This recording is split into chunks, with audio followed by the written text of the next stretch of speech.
Don't play that song. The Orlando Magic fall to the Minnesota Timberwolves 118 to 111. Paolo Banchero's 43-point night goes to waste. Today we're going to be talking about this loss. It's not the worst loss ever. It was the second game off of a back-to-back, but there's still things that need to be addressed with this team before the play-in and potentially before the first round of the Eastern Conference playoffs. Guys, welcome in.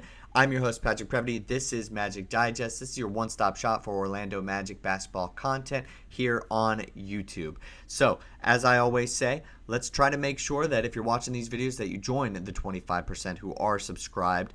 And let's try to build an Orlando Magic basketball community here on YouTube. Get to 1,000, potentially maybe by sometime in April. Okay, let's take a look at the box score for the Orlando Magic. As I mentioned, Paolo Banchero had 43 points. He shot the ball a lot, and he still had 50% from the floor. But again, there were some things to note here. Outside of Franz Wagner, who didn't really have it going last night, we still weren't able to count on anybody else except for Caleb Houston, who had an amazing game, kind of came out of nowhere, 27 minutes as well, got hot from three, 6 of 8 from the three-point line. He had 18 points last night. He was kind of the difference maker in being able to make that offense go. So that was something that was really awesome to see, but unfortunately, in the same vein as Paolo Banchero, that great night was almost wasted on a loss, a 7-point loss.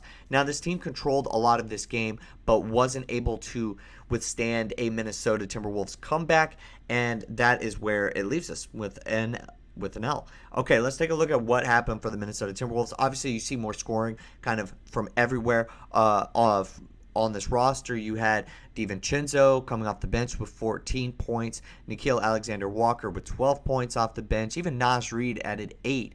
And then Anthony Edwards, man, he is so good, 28 points. Rudy Gobert got 12. Jaden McDaniels got 11. Julius Randle with 22. Now, when Julius Randle was on the court, obviously you see that plus-minus wasn't really all that effective. But still, at the end of the day, this team played well and they played together, and they deserve credit for this win as well. Now, time to kind of just lay into the Orlando Magic, as we seem to have been doing over the last handful of videos. What went wrong? Well, Minnesota had a 13-0 run to take a 95-90 advantage. This was with about 8 minutes to go in the game. The Orlando Magic led 90-82 with 10.5 minutes to go in the fourth quarter.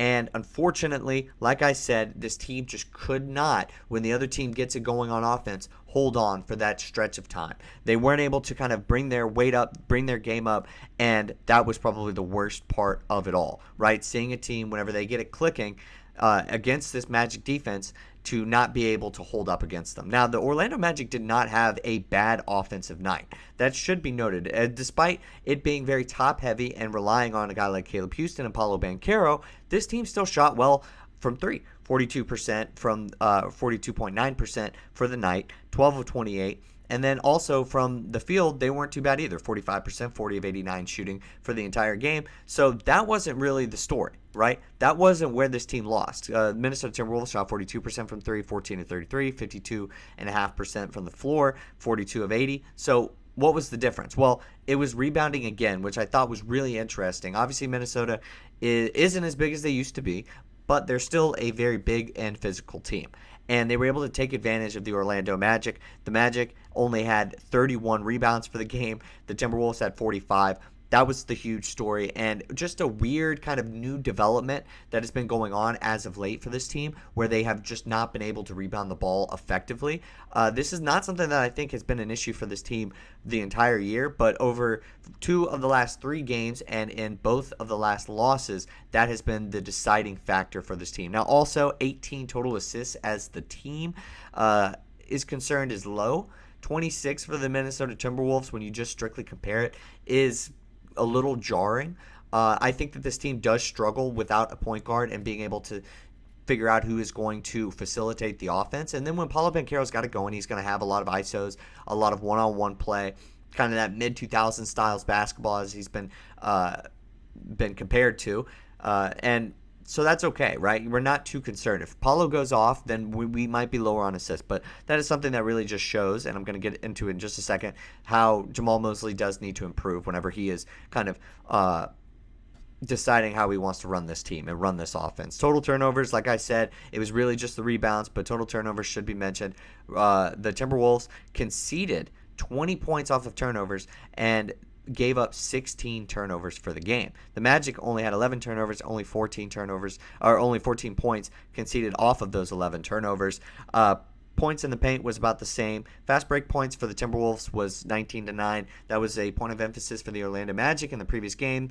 Obviously, not something that they took into tonight, but that could also be because it was a back-to-back.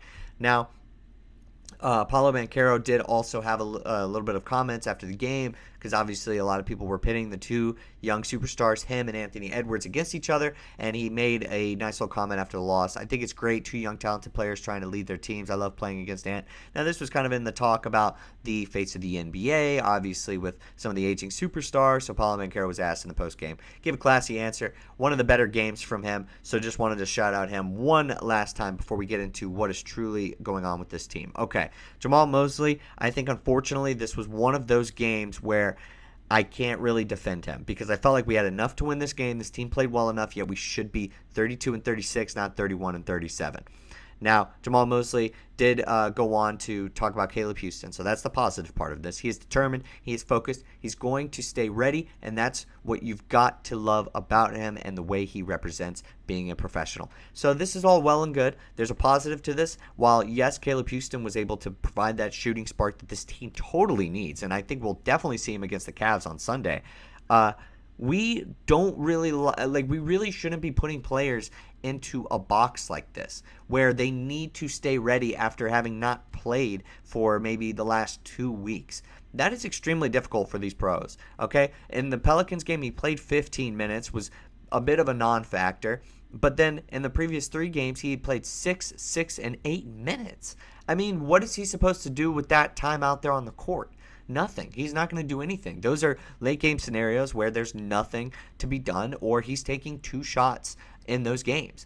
In 3 of the last 4 games, he had took 2 shots, and then the other game he only took 4 shots. He's never made any more than 1 shot this month outside of this previous game that we saw last night. So when we're asking some of these guys to step out on the court after not having any sort of impact for this Orlando Magic team, that is going to be, in recent memory, that's going to be extremely difficult. I think that's a super underrated part of all of this. Now, like I said, I did also want to touch on other things for this team, and it was mainly that Bitadze got the blame, I guess, for what happened over the last couple of games. He had 6 minutes last night.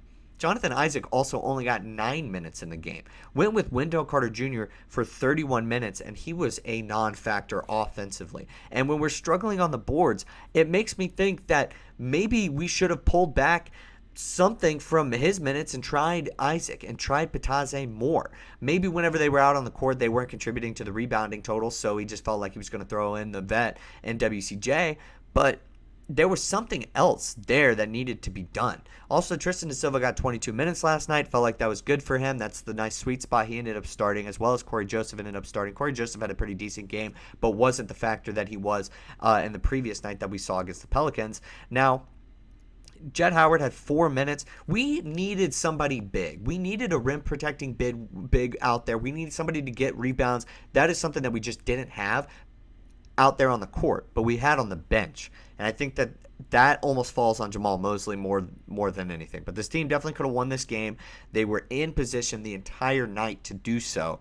And then a 13-0 run in the fourth quarter ended up just shocking the Magic, and they weren't able to kind of claw their way back out of that, hole from losing all the momentum. Now, I don't know if I covered every single little thing about this game. Anthony Black did pretty decent, but nothing to go home about from him. I mean, 20 minutes is probably the range for him right now, especially going down, getting to the play-in. And then Kentavious Caldwell-Pope was out for rest.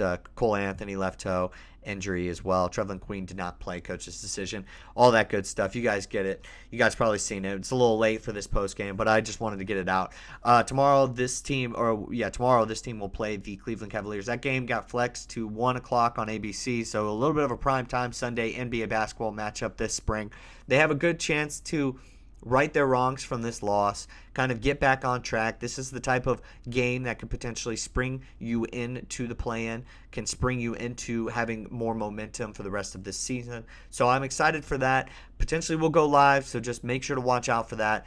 Really hoping that this team can play some good basketball against the Cleveland Cavaliers team that is one of the best in the NBA. But that's all the time I have for you guys today. Thank you guys so much for watching, and I will see you guys next time with more Orlando Magic basketball content.